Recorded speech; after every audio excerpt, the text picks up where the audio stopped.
In terms of raising money, how long were you guys able to bootstrap the platform for? And did you guys have a team building this, or was it strictly your CTO working on something like this? Or how did that kind of the beginning process of that, work? Or did you guys, I don't know, potentially even just sell kind of more of the idea and like, we have the manpower, we just need the money to kind of shell into this thing?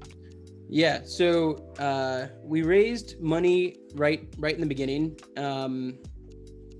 I think we'd only been working on it. We hadn't even started building, I don't think. I think when I reached out to a buddy of mine, Brayton Williams from Boost VC, and then also Adam Draper, they're both partners in the fund Boost. I basically reached out. I was like, hey guys, like I got this idea.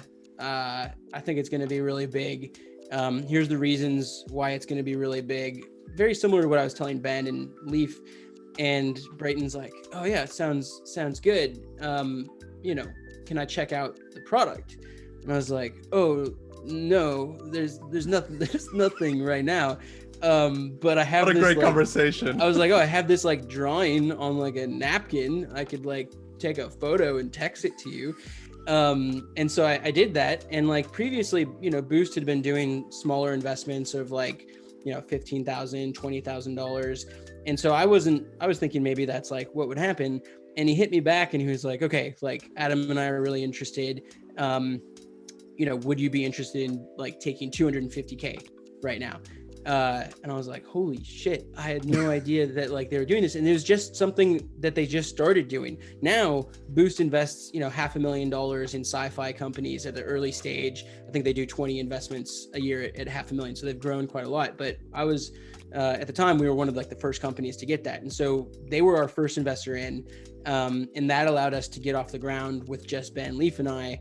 And then we were able to go raise money from General Catalyst and Phil Libin and a bunch of other really incredible investors since then. Awesome. Are you guys is your entire company based in US, or are you guys all over the world?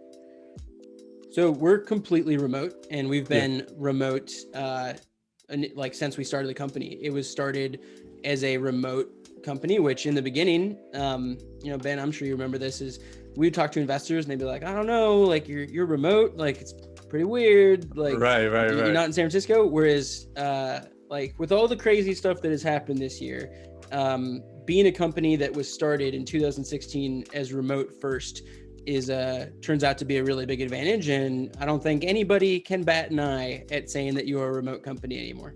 Right.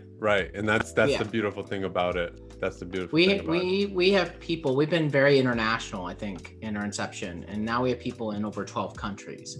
I actually, a little bit of that is because our first major executive hire almost 4 years ago was Megan Berry, our VP of product, who was VP at Rebel Mouse and was the first like employees at Clout. And just like, we known her for a long time and we somehow convinced her to like join us. But she had built lots of remote engineering and product teams and brought an international perspective.